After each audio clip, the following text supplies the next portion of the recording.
Every morning, millions of students pack their bags and prepare for a daily extraction into a highly hostile zone.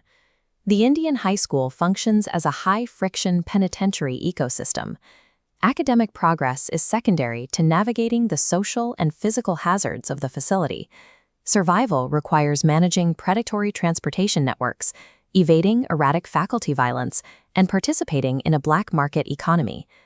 Getting through the day requires a specific skill set centered on maneuvering through hazard zones and optimizing every daily input. The operational map of this environment highlights 4 distinct nodes: the 5 a.m. extraction, the transit danger zone, the economic trading floor, and the lawless washroom zone. Inefficiency within teaching these nodes results in severe physical or financial penalties. Every action taken before the final bell is a calculated trade-off between acquiring clout and maintaining physical safety.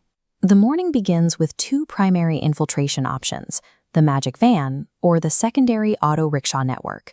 Drivers like Bhaiya Ji handle the 5 a.m. van option.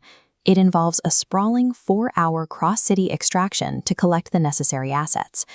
Opting for the van guarantees massive sleep deprivation and a high probability of mechanical failure, typically a flat tire in a remote sector. Despite these failures, the 5 a.m. extraction offers the highest social ROI. It secures prime, uninterrupted seating next to high-value social targets before the vehicle reaches capacity. The alternative is the auto-rickshaw network, a series of overcrowded vehicles designed for speed over comfort. The physical risks here are significant. Competitive street racing between drivers frequently leads to mid-transit passenger loss, leaving students stranded on the asphalt. Evaluating both methods reveals the van demands massive time for seating priority, while the auto trades retention for speed. Both methods face the constant threat of principal interception.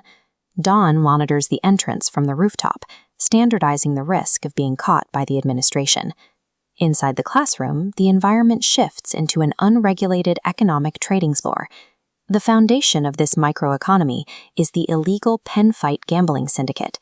Students frequently leverage their entire inventory, falling into deep debt cycles to recover losses. Ink pens function as the fiat currency, strictly defining a student's class and hierarchy. The 3 rupee use and throw pen represents the baseline asset. It offers high penmanship utility and debt immunity, but yields absolute zero social capital. The mid-tier 5 rupee Jiffy Gel provides moderate economic standing, despite the messy ink quality. The Trimax occupies the pinnacle of the economy as an elite luxury asset. Acquiring a Trimax delivers instant social ROI through peer worship and dominance in the gambling ring. However, holding a Trimax creates a massive operational vulnerability. It makes the owner the primary target for Bhushan, the aggressive anti-contraband enforcer. Plotting the 3 pen tiers reveals the extreme risk associated with high-value assets. The Trimax sits in the Bhushan target zone. Maintaining this asset requires constant vigilance to avoid immediate forfeiture.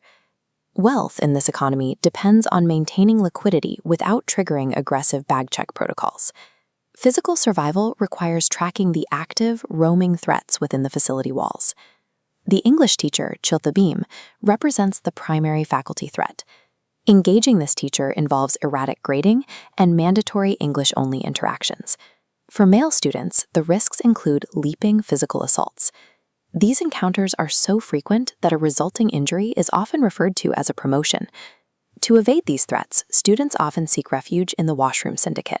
This strategy offers the perceived ROI of isolation from faculty and territorial control over the infrastructure. In practice, the washroom zone is a site of infrastructure collapse, featuring pitch-black operating conditions. The biological hazards are extreme. Peers frequently consume toxic urinal cakes, mistaking them for mouth fresheners.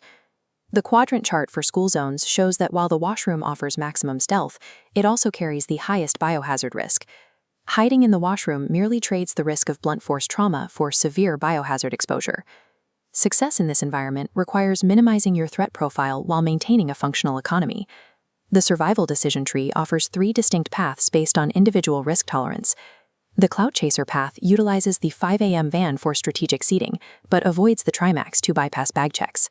The Budget Survivor branch sticks to the 5 rupee Jiffy Gel for moderate utility without triggering forfeiture protocols. The risk-averse pacifist avoids the washroom syndicate, uses a 3-rupee pen, and stays out of the roof sniper's line of sight. Reaching graduation depends on managing these operational risks until the final bell rings.